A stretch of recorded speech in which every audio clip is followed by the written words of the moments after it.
All right, everybody, thank you so much for attending. Welcome to our Star Changers podcast. Today, my guest is Yashica Mack. Welcome, Yashica. Thank you. Thank you for having me. You are very welcome. Well, Yashica, can you tell us just a little bit about yourself? Okay, yes, I can. I am a widowed mother of three. I am also an Army veteran of 13 years, and I was married to an Army veteran of 23 years. We have veterans. I don't know if you're going to, Veterans Day is coming up. So, I'm always throwing in that veteran stuff. It's coming up in November. And Yes. right now, I'm just about to launch my Yashica B Sip Slow to Self-Development. Oh, that's awesome. Is that a website? I do have a website, yashicab.com. All right. So are you a recent widow? No, after 8 years. 8 years. 8 years, yes. The funny thing about it, when you do, it's not funny, but you say a recent widow, because COVID made me feel like I was a recent widow. I didn't realize until this year that I did not grieve or really mourn the loss of my husband, because I had small children, and my body, my fight or flight makes me move, just continue to go, go, go, go, go. And so over the years, even though I did have my moments, it was like I didn't take the time to say, hey, wait a minute, I need some time for me. So I know we can take some good things from COVID and we can take some bad things, but I can honestly say that when COVID hit, it made me stop, slow down, analyze, reevaluate what's important, and sip slow. That's when my husband was living. We used to do this. We were both recruited in the military, both in the military. So there was a store that was down the street from our house. We love coffee. We loved coffee. So me too. Yeah, and look, a Circle K, a gas station at that. So before everybody was on the Starbucks craze, but the Circle K would have so many different flavors in there. So we would leave out our neighborhood. We had to go separate ways. We worked different places. I was a recruiter and he was on post. So we would go and have coffee, and then we just literally sip slow and just enjoy it. So after he died, I realized I was moving so fast, and that came to me again, to sip slow. And that's what happened. So now, and eventually I plan to, by February, to have that book written, Sip Slow. Oh, that's awesome. That's a great tagline. Thank you. Oh, that's really cool. And how old are your kids? I know you said 3 young ones. At that time, they were the ages, but now they are, believe it or not, I have a daughter who's 25, a 20-year-old, and an 11-year-old. Yes, they are spaced. Yes. Yes. Oh, but that's fun. And are they boys, girls? 2 boys and 1 girl. The oldest is a girl. Yes. Nice. I joked. I used to get so mad about, not mad, but just so about my little one, because I said my husband was praying for a baby and I didn't know what not to pray for. I didn't know he was doing that, because the ages, like, okay, shoot, I'm done. I'm done. It's like, no, you're not. That's funny. So, well, he must have known. Yes. He must have known. I wouldn't have it any other way now. Oh, I bet. Especially being a widow. Yep. Yeah. Oh, and you said you're an Army veteran for 23 years? No, my husband was 23. I was 13. Okay. And did you get deployed or anything? Mobilized. I was a reservist at the time. We were mobilized, and our unit's mission was to take over the backfield. For instance, for example, when Fort Benning, the active duty post, moved out to go over to Iraq, our units were medical. So we went in to man the base while those units were gone, their medical facilities. So, and I was in dental at that time. I was a dental hygienist. So. Oh, that's awesome. That's actually what my daughter is in the Navy. Oh, really? Yeah. Yep. Yeah. And we had that in common. That's too funny. I actually work for Ultradent as well. I don't know if you know who Ultradent are. They manufacture dental equipment. And so usually, and we have a contract with the military. Okay. And so more than likely, you've used the stuff that my work manufactures. Right. Yeah, I'm sure. I was awesome. in the private sector for a while as well, so I'm sure. Oh, that's cool. So what are you doing now that you're not in the Army? I work for myself. I realize that I just can't clock in. I've been a free spirit too long. I have a master's in counseling and psychology. So, I graduated from Troy University, Alabama. And with our graduation, we had to do so many hours of intern, so many hours of practicum. But when I moved here to South Carolina required an additional 50 hours. So in order for me to get that to meet the state requirements, that meant I had to do another intern. Oh no. And I said, this is going to be a curse, or this is going to be, I'm going to figure this one out. And that's when I truly realized I cannot do that. I can think of 101 other things I can be doing than sitting in front of a desk or waiting to go to lunch. So true. So true. That's cool. And I do not, like everybody's pushing the wave of entrepreneurship, working for yourself. You work for yourself, those who can. You work for others, those who can. Because I think it's an even balance. Some people love it. Now, in the military, in the dental office, I loved it because I loved that relationship at that time in my life. But as I got older, it's like, it just didn't work well with me. And I think it does have to do with my husband passing away. He had Lou Gehrig's disease, ALS. So being home with him and then seeing that, it made you look at life a little bit differently. Yeah. What's important. And so the time is something that we just cannot have back. Yeah. We can spend money, make it back, but time we cannot. So yeah, no, I totally agree. One of the things that I had to learn at my work is because I used to be one of those workers that works a zillion hours and then didn't come home when I needed to come home. And my boss finally just like hammered it into my head saying, work will always be there. Your family will not go home. That is true. Yeah. That's true. Yeah. So wow. And your boss told you that. That's wow. That's profound. Yeah. He's a great boss. That's awesome. And many people aren't fortunate like that to have a great boss, to have that much intellect and understanding that family is important. Yeah.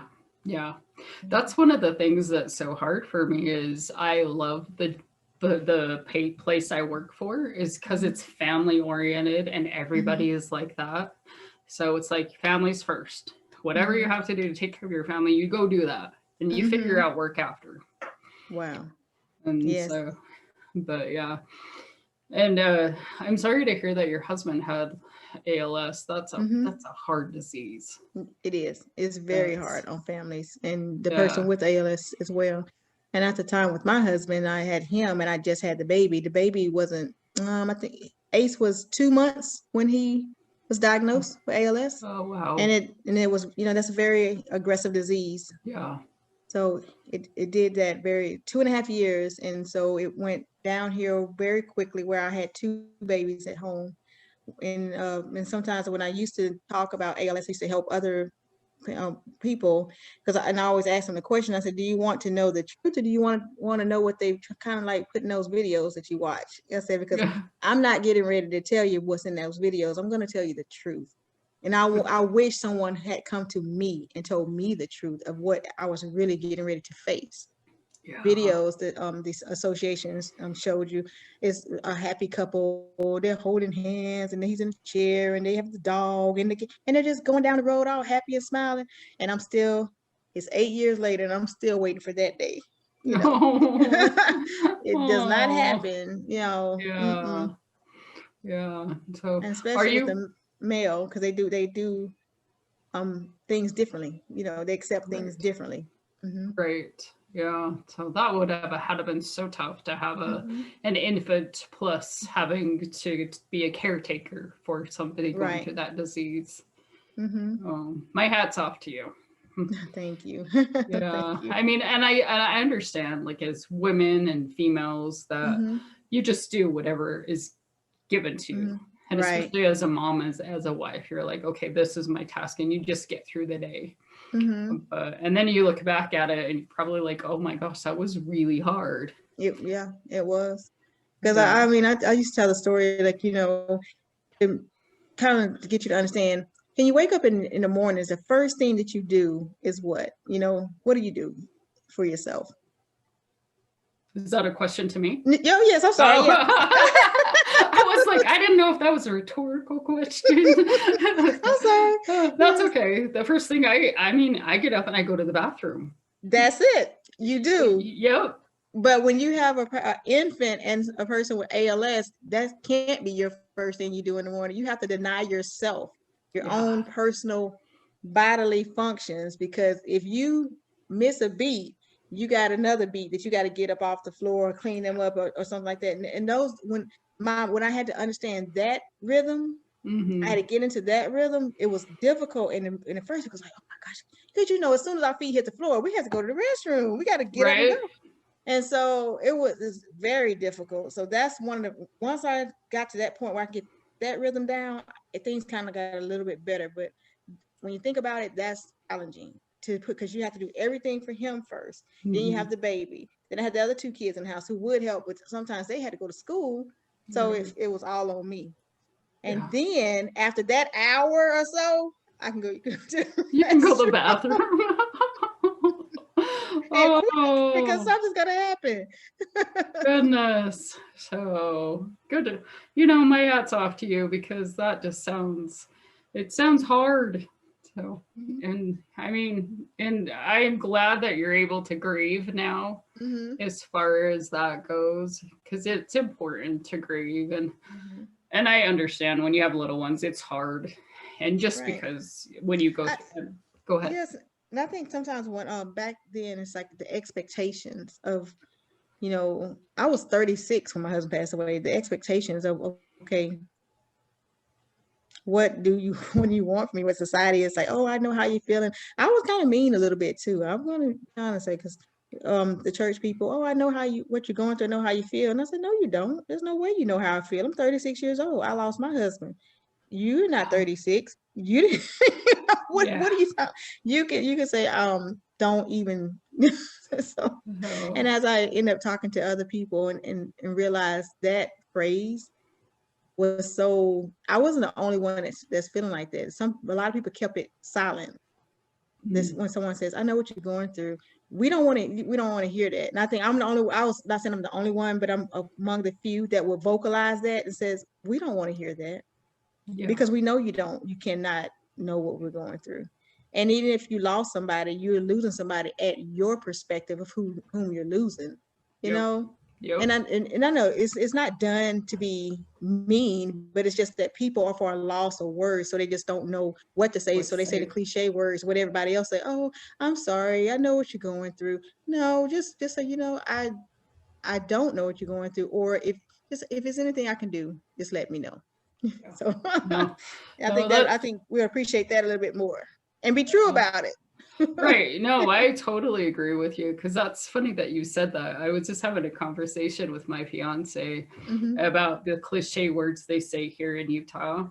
And I don't know, maybe they say them elsewhere. I live in Utah, and it's very majority of the religion is Mormon, and I'm not Mormon. And so, but like when my mom passed away, or just when anybody passes away, they say it's for the best. And I'm just like, I think that's just mean. I was like, don't say it's for the best. Or it's what God wanted. And I'm just like, seriously, people, please don't say that. Or he plucked another flower from the garden. And I'm just like, what garden? No.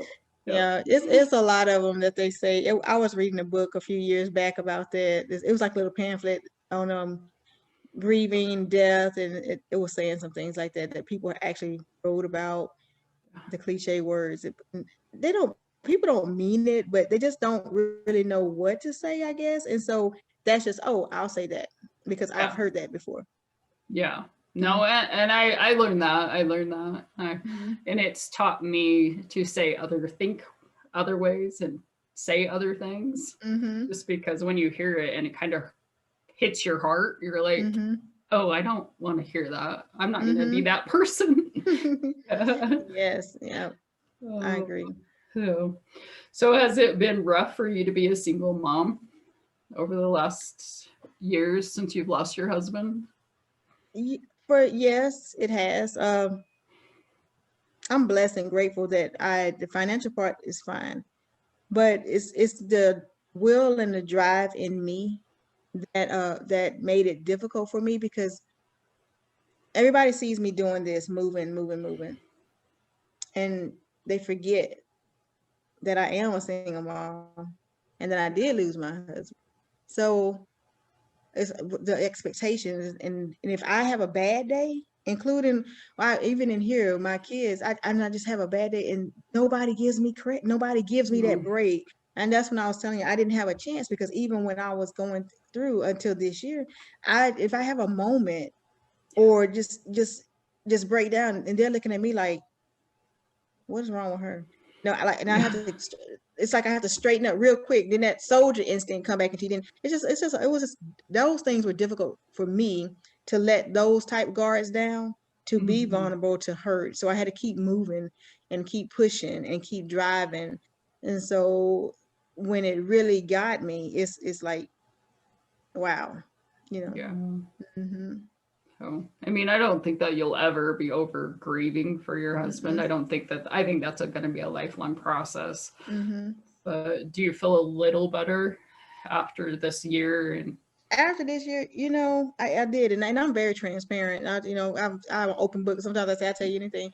This year, what really that happened with COVID, and then right prior to COVID getting started, it was already coming. My son, the middle son, 20-year-old, he's 20 now, he was 19 at the time, had a very bad car accident. And when he had the very bad car accident, the same night, my daughter, who is now 25, was missing. Oh no. And not to mention, I have the 11-year-old at home. All this was going on in that same night. Oh gosh. Yes. And I'm by myself because all of my family is back at home in Alabama. And that's when I thought that I didn't know if I was going to come in. And I thought I really literally was not going to make it, but my own self, because everything's just started. It's like I felt every flow of blood in my body, like it was just sitting right in one spot in my head. My head was hurting so bad. And so one of my friends came pick me up, of course, went to the hospital, and things started working out the best. But after that, I'll say about 3 weeks later, because that's my son was released from the hospital. Of course, they did find my daughter. They did find my daughter. And then later, to just fast forward to find out that she has a mental illness. She was diagnosed schizoaffective disorder, bipolar disorder. Yeah, that's hard. That's hard. You know, I don't know. Yes. So sometimes when I was telling them, I spoke last weekend, I told God, I said, hey, God, you do know that Joe was a man, right? I said, because you give me a lot, you know? And so to fast forward, one day, I just couldn't get out of my chair. I just could not get out of my chair. I was just sitting here and just crying, just profusely crying, like, oh my gosh, what is going on with me? And so because I am a veteran, never had to do it before, never even thought about it, but I actually called the crisis line, the veteran crisis line, because I didn't know I don't know what's going on with me, because I'm always strong, I'm always in control. What happened? I lost control. What happened? I couldn't control it. I couldn't stop that. I've been able to do everything all my life. What happened? And that's where I was. And when I figured I had no control of that, I just crashed. And so it was the counselors, and they call, and you text, and they said, I don't really know what's going on with me, but I cannot get out of this chair, in the sense to make myself get up because I've always been able to do that. Just pop up, get up, move. I have my moments, and everybody does, but I don't allow my moments to go longer than a moment. Yeah. But this day, I couldn't. And I think that day was the best day of moving forward for me, because I actually reached out to help, for someone to help. In the past, I was always doing it myself, helping myself, self-help. Whereas I realized I needed help. So, and that worked for me. And then after that, I did get an appointment with one of the psychiatrists at the VA. And we talked about it, and I explained to her what happened. And then it's in my records, some of my life, the thing. And I was talking to her about it. And I was like, I have just didn't feel a need. She said, she asked me, did you ever go to counseling after your husband passed? I said, no, I didn't need to go to counseling after my husband passed. I'm Yashica, whatever. Hey, look at me, I can do this. I've been doing this for a long, No, I said, no, I did not. And then also when I was going to my master's program, and I was like, okay, that was my counseling enough, So, yep. So no, I said, no, I did not. And then to understand that we're women, my psychiatrist was a woman, which is great, to talk through those things. And then another appointment, we talked through them, and it's just fine. And having someone to talk to that can actually answer me back instead of me having to figure it out all myself. Yeah. And I don't trust a lot of people with that type of stuff. But then that day I learned that it's no reason really to not trust. If what they're gonna do with the information anyway, and if they do something with it, so what? Yeah. I'm not. What is it gonna? It can't kill me. Hey, I'm not, if all that stuff didn't take me out. What are words gonna do? So, and I learned that was my defining moment, my pivotal change for myself to say, you know what, and then self-care after that. Yeah. Mm-hmm. Oh, awesome. And when did you get into Les's? What got you into Les's course? January, when I realized I started working on myself a little bit in January. And so I started up listening to motivational things. That's what I was asking. So I need to listen to something motivational, something to change something up in the mornings. So I would turn on the TV in my room, and I would turn to YouTube, and I asked for motivation. So the motivation would be Motiversity, and it was a compilation of motivational speakers: Les Brown, Dr. Miles Monroe, Tony Robbins, Eric Thomas, Steve Harvey. But it was the things that they were saying. But Les Brown kept standing out, what he was saying. And so then I started, I said, okay, I knew who he was, knew of him for years ago, but I never really just focused on listening to him. But and I said, his message kept standing out. I kept hearing him say, when life knocks you down, try to land on your back. As long as you can look up, you can get up. And each one that when I went for a little while, I was every morning, I said, well, I don't turn the channel. I said, whatever you have for me, I said, like the universe of God, whatever you have for me to hear, then let it be. So as soon as I turn on TV or hit it on my phone, it's exactly what I need to hear. But no matter who was speaking or what it was going, that phrase came out again. As long as you can look up, you can get up. And so then I started to research him. I said, I want to know more about this person. So I started playing stuff. I said, okay. And my sister said, hey, you've been following Les Brown. I said, yeah. She said, hey, he has a Prodigy program, and it's affordable. I said, what? She said, and I didn't know this because she was listening to me, and she started Googling and researching. And that's how we started. When we started with the Prodigy. And then when his Prodigy, he was saying something about it was a live on Facebook. So after I realized I want to research, and then I tried to find the right Les Brown, because I was trying to say, okay, let me follow him on Facebook and to see if it's something different. And that's where I saw it. And he said, if the word power, type it. That's it. Yeah. Wow. No, voice at that time. It was voice. Yeah. Voice. And I typed in voice, and then the messenger, whoever it was from his office, and I joined like that way. And I was happy ever since, really. Now I was trying to put things in a perspective in a different way.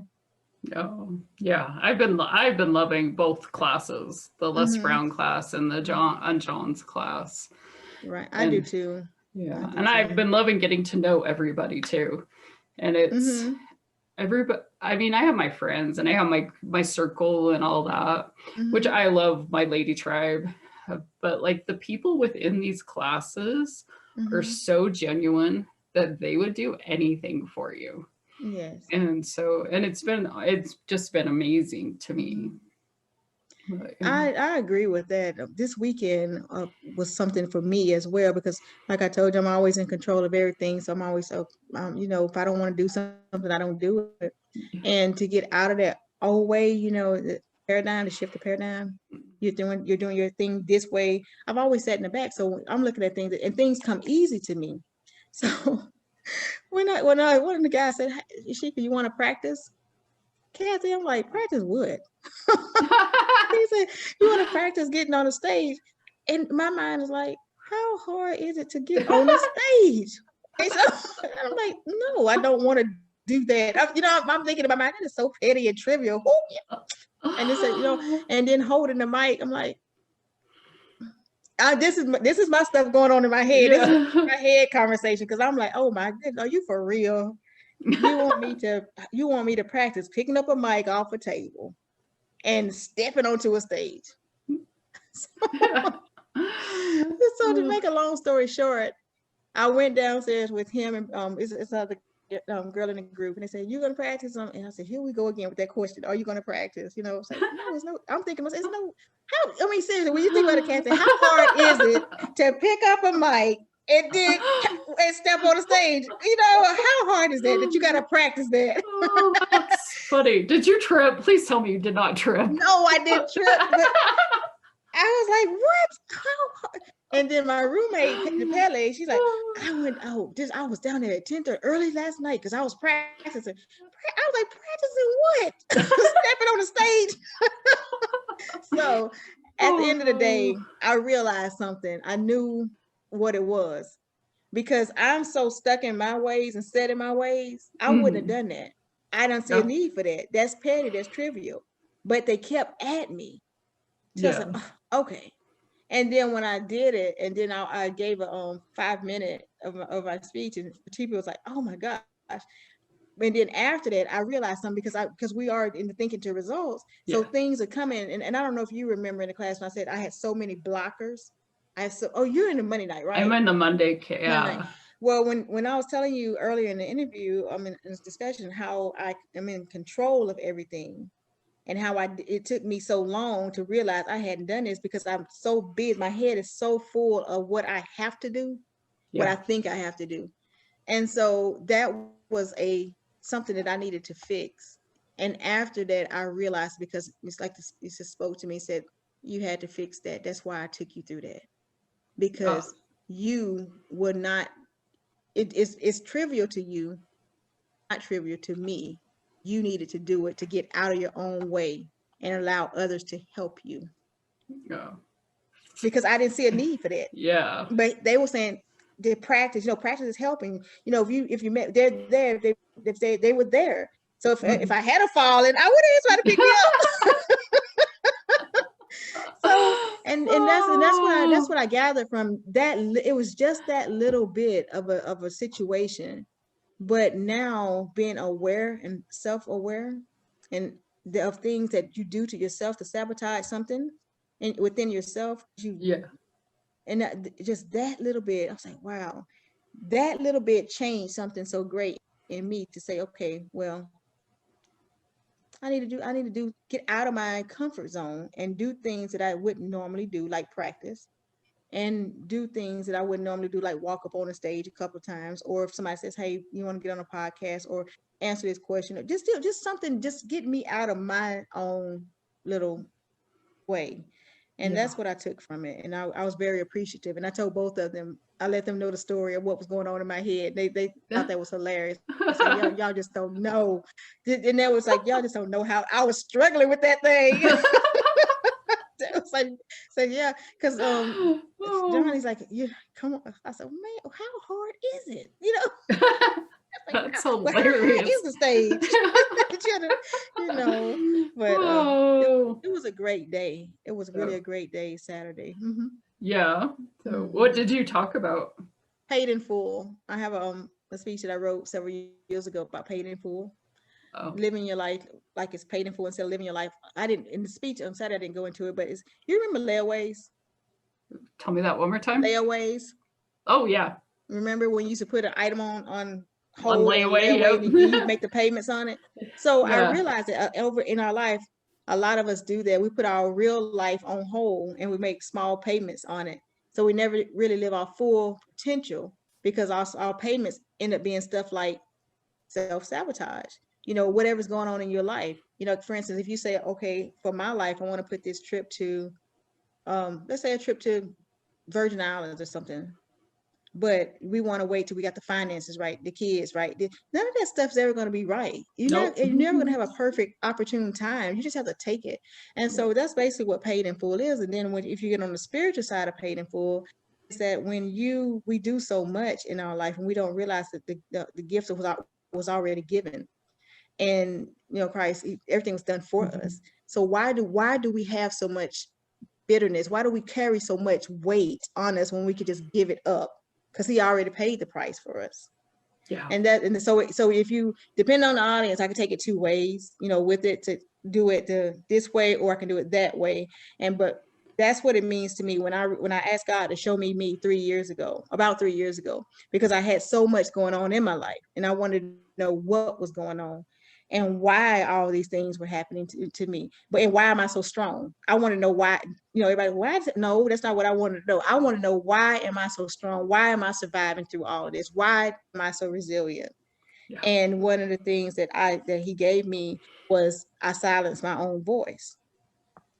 I did that to myself. And so, then I break it down into, you know, what all that means, and in a way that we can take back some things that we allow to happen to us, that we actually, as women, we kind of accept what somebody says. Yeah. And if you're in a position to where you're coming up on a marriage, let's talk about a marriage, where most women, we support our husbands. I mean, we support the family, we support our husbands. And sometimes you can support your husband and put him on a pedestal that he really don't deserve to be on, you know, in a sense. But we want to work. We want to build, we want to make it work. And so that is another thing, is that's not really who you are. You can work together as a unit, but you don't have to do this. And you're here. You still can be here, and both of y'all can elevate together.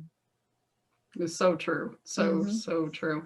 It's interesting to listen to you speak, because I've gone through similar situations that you're talking about. By any means, I am not a widow. I did get divorced, but I'm not a widow. And so with that saying, I'm not similar in that. But as far as my mindset, because I've not necessarily my mindset, but I've always been that person that's quiet. I'm always that person that supports everybody else. And you can tell, even when everybody does the summits, I'm the one that I'm always like posting things. Good job, everybody. Good job. I'm that mom. And so, and then I also my marriage for we were married for 17 years and with them for 23. Yeah. I mean, I put him on a pedestal, and in my brain though, that's where he belonged. But I also believe that, hindsight's 2020. I think that it needs to be a triangle, and it's like God, the husband and the wife, so that it all is all equal. But yeah, and so a few years ago, I actually got a jaw tumor, and it's interesting because I had gone to like an acupuncturist afterwards to try to because I have neuropathy in my jaw right here. And she said that it was talking about energy. She said it's one of two things. One, you're not talking enough, or two, you're talking too much. And so I'm like, you knew whether it was. Yeah. So that's interesting. Very interesting. So, but yeah. All right. You say you're a dog lover. Do you have dogs, or do you just love dogs? I do. He's over there. You should see him over there, knocked out. What kind of dog is he? He's a pit. Oh, awesome. Yeah. He's my first time at a pit bull. And I tell you, I just love him. He's such a good dog. He's such a good dog. Normally, because he over there, he's sleeping. I don't know. I don't think you can turn it around on this thing. I have no clue. But it's okay. He's over there looking like a human. How he pulls the covers back. Find it. Yeah. I received him last year. My dog of almost 8-9 years, Tasha, died. She was a Cocker Spaniel. Okay. When my husband was first diagnosed with ALS, and I was still doing other things, so like working, I didn't want him to be at home by himself. So we went to a shelter, and we got this dog, the Cocker Spaniel. Her name was Tasha, and she literally was 100. She was a full blood Cocker Spaniel. She's been with us ever since. She's been with us ever since, and she developed cancer last year and passed away. And I didn't know it was gonna be such an emotional thing, because she died the day before his birthday. And Oh, she literally wow. she literally just died in my arms. And I had just made the decision to take her, to put her down, because it was nothing they can do for her. And at this Oh. point, she just was trying her best to keep up behind me and just flopping, And Oh. so then she went on. So then I thought that I was gonna be okay a little while. So the guys at the gym, the owner, gifted me that dog, and he was Oh. this little. And at that point, I was just like, whoa. That's why he's spoiled. He's big, but he thinks he's a lap dog, because I would always have him in my arms. He would sit in my lap, and then when I'm at my office and he got a little bit bigger, he would get behind me. And he still tries to do that. He's Oh, he's a little that's bit so too cute. big. That is Yeah. so cute. I told one of the therapists, like, that dog did a lot for me and the little one, the little son, the 11-year-old, because Tasha, he was 3 when he was 3 when his dad died, but she had been there the whole time too with him. So, and I didn't think we needed to get something right away, but we did, because him and that dog right there, they are inseparable at times. So, and he's been good, because with Tasha, she was a girly dog in a sense, but with Ghost, he's more like a boyish dog. So the things that boys do with dogs, like they run, tug, my little one, my 11-year-old does all of that with him, and so does the 20-year-old. So he was a great addition. Great. And I didn't, they have such bad reputations, but not. That's because people give them bad reputation. But the dogs are amazing. Yeah. Amazing. Yeah, I have heard that. I have heard that about pit bulls. It's not the dog. It's not the breed. It's the people. It's the people, and so they just got them out there bad. And it's funny because I read a little Chihuahua bites more people than a pit bull. Oh, I could see that. I could totally see that. That's considered the most aggressive dog. Yeah. Yeah, I'm not a Chihuahua fan, so that's interesting. They yep too much. Yep, exactly. That's exactly why. That's exactly why. So my daughter's going to be editing this, but I have to tell you, this is actually kind of funny, because your son's name is Ace, right? Her snake's name is Ace. Really? She has a snake and she named it Ace. Yeah. Oh, wow. A snake. They knew that one. Did you have a snake in your house? Only because she was here for 6 months, but no, we don't normally have snakes. Were you scared? Were you scared when it was? I wasn't necessarily scared, but she had put it on her once and I didn't realize it, and she came down here. And that, if I'm not aware that she has it on her, then I get scared. I ended up breaking the door. Trying to get out? Yes. I did. I tried the same thing. Yeah, I broke the door. But when we drove here back, so her husband got deployed to Japan May or June. I can't remember, but we drove her back from California here so she could be here while he's out. And when we got home, the snake had gotten out of the cage in the car. And yeah, and I was really lucky that she had wanted me to drive her car, but we had 2 cars. She had her car and we had our truck. And she wanted me to help drive, and she ended up not needing me to help, but I'm like so grateful, because I would have probably crashed if I saw some snake peeking its head out at me. Oh my goodness. I know. Yeah. Was it big? Does she have a big snake? It's a ball python. So yeah, they get pretty big, don't they? It's medium size. It's not like big, but it's bigger than I want to see. Yes, yes.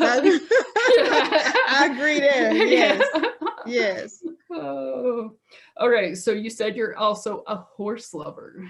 Do you have a horse? I do. You do? They're not here in Columbia, but they're at home in Alabama. I have 2. Oh, in Alabama. That's what I was going to ask you. You're in Columbia? Columbia, South Carolina. Okay, South Carolina. Okay. And you have 2 horses at home in Alabama. What are their names? Gracie and Champagne. Oh, Yeah. fun. Yeah, Champagne is actually my daughter's horse, and then Gracie. After my husband passed away, I didn't really do anything because that same year I actually fell off of one being careless, and I broke all this. The first time I had a break. Oh no. And so my dad got Gracie for me to kind of like, like to coerce me into playing with his horse again. Yep. So, and then when I moved, he still has him. He's not gonna get rid of the horses. Oh. And then I brought my saddles up here to remind me every day. They're in my garage, so I walk past them every day. The saddles that I used to ride. But I'll ride again. Right now, we're in a neighborhood subdivision here, and so I haven't ridden in a while. But a couple things that I've already put back on my list of things that I used to do that I'm gonna do again. Yeah. Yes, you are. Yes, you are. We're planning I signed up today for guitar lessons, and I was all excited about that. Yeah, I've always wanted to play the guitar. Have bought several, but never played. That's awesome. So yep. So I told them, I said, yeah, and they said no. I said nope. I want to do the acoustic guitar, and so I'm excited about that. I'm excited. That is, yeah, that's fun. That's way cool. Yeah, and I don't know if you know who Aaron Greider is. He's in the Monday night class as well. Yeah, I remember when he spoke and about the horses, and I was like, wow, because at that time I thought they canceled the Kentucky Derby, and I went to the Kentucky Derby for the first time last year and absolutely loved it. Oh, and I was going this year, but they moved it to September. Then it was only for owners and trainers. Right. So when you get your podcast up and going, he'll do a podcast with you. Yeah.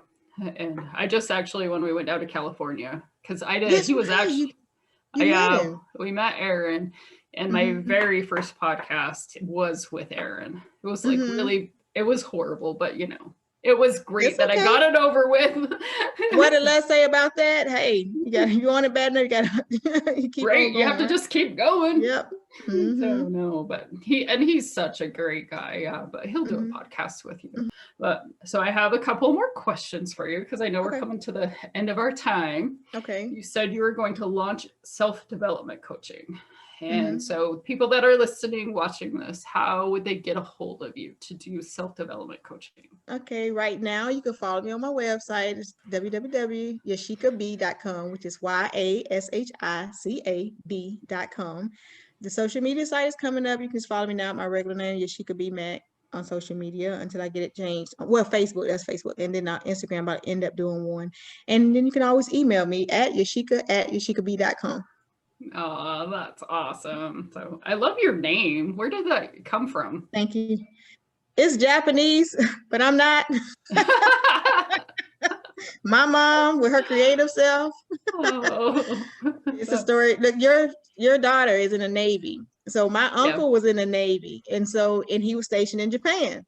So he bought a camera called a Yashica T camera. So when he came home, my mom liked that name, and she was pregnant with me.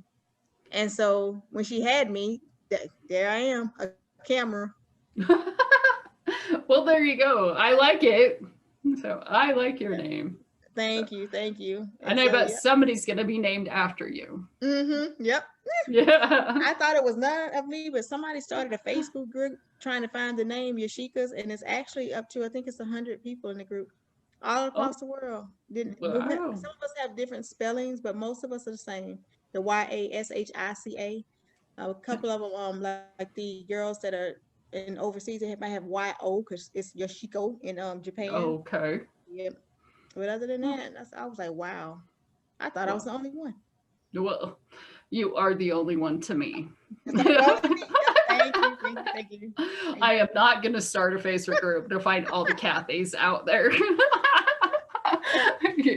All right, my last and final question.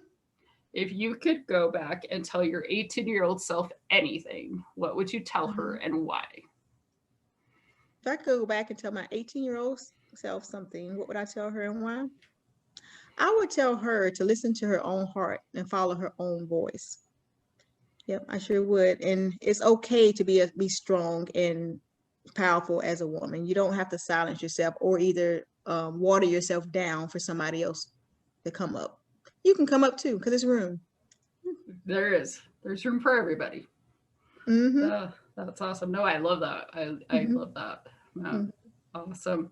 Is there anything else you would like to tell the audience? Right now, I'll just tell you guys to live your dreams, do what you have to do to make yourself happy. And it's okay if you have to start over. I mean, as long as you are on this side of the dirt, you have an opportunity to start over, to do something different. Although Les Brown says when life knocks you down, try to land on your back. And if you can look up, you can get up. I also say when life knocks you down, try something different. So, there you go. Those are two great sayings. Great sayings. That is awesome.